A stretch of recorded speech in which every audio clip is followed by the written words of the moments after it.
అమెరికాలో స్థిరపడాలనే భారతీయుల కలలకు సవాళ్లెదురవుతున్నాయి. డొనాల్డ్ ట్రంప్ అధ్యక్షుడిగా బాధ్యతలు చేపట్టిన తర్వాత ఇమ్మిగ్రేషన్ నిబంధనలు మునుపెన్నడూ లేనంత కఠినంగా మారుతున్నాయి.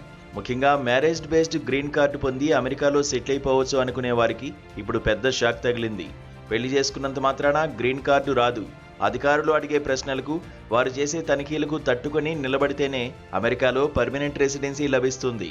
ఈ మేరకు అధికారులు కఠినమైన రూల్స్ను అమలు చేస్తున్నారు. గ్రీన్ కార్డు కోసం దరఖాస్తు చేసుకున్న జంటల మధ్య నిజాయితీని అధికారులు భూతద్దంతో వెతుకుతున్నారు. కేవలం ప్రేమలో ఉన్నామని చెబితే సరిపోదు, ప్రతిరోజు ఒకే ఇంట్లో కలిసి జీవిస్తున్నారా లేదా అన్నదే ముఖ్యమని అధికారులు చెబుతున్నారు. చాలా మంది ఉద్యోగం పేరుతోనో చదువు పేరుతోనో వేర్వేరు నగరాల్లో ఉంటూ గ్రీన్ కార్డు కోసం దరఖాస్తు చేస్తుంటారు. కానీ ఇప్పుడు ఇమ్మిగ్రేషన్ అధికారులు దీన్ని ఫ్రాడ్ కింద జమ కట్టే అవకాశం ఉంది. దరఖాస్తు చేసిన తర్వాత అధికారులు ఎప్పుడైనా ఇంటి తలుపు తట్టొచ్చు. అక్కడ ఇద్దరూ కలిసి లేకపోతే దరఖాస్తు అక్కడికక్కడే రిజెక్ట్ అవుతుంది.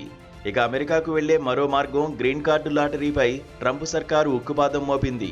ఏటా 55,000 మందికి లభించే ఈ అదృష్టాన్ని ప్రస్తుతానికి నిలిపివేస్తూ హోంల్యాండ్ సెక్యూరిటీ సెక్రటరీ క్రిస్టీ నోమ్ సంచలన నిర్ణయం తీసుకున్నారు.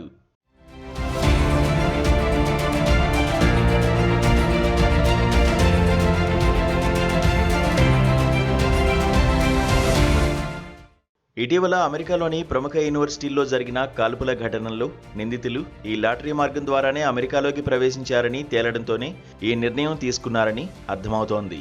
అమెరికన్ల భద్రత కంటే ఏదీ ముఖ్యం కాదని ప్రకటిస్తూ ట్రంప్ ఈ దిశగా అడుగులు వేశారు. దీనివల్ల భారత్ లాంటి దేశాల నుంచి లాటరీ ఆశించే వారికి పెద్ద దెబ్బ తగిలినట్లయింది.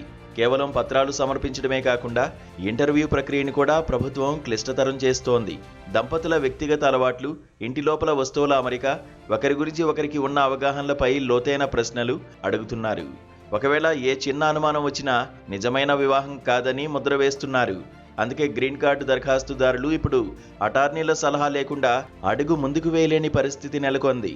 మొత్తానికి అమెరికా వెళ్లడం కంటే అక్కడ గ్రీన్ కార్డు సంపాదించడం ఇప్పుడు ఒక అగ్ని పరీక్షగా మారింది.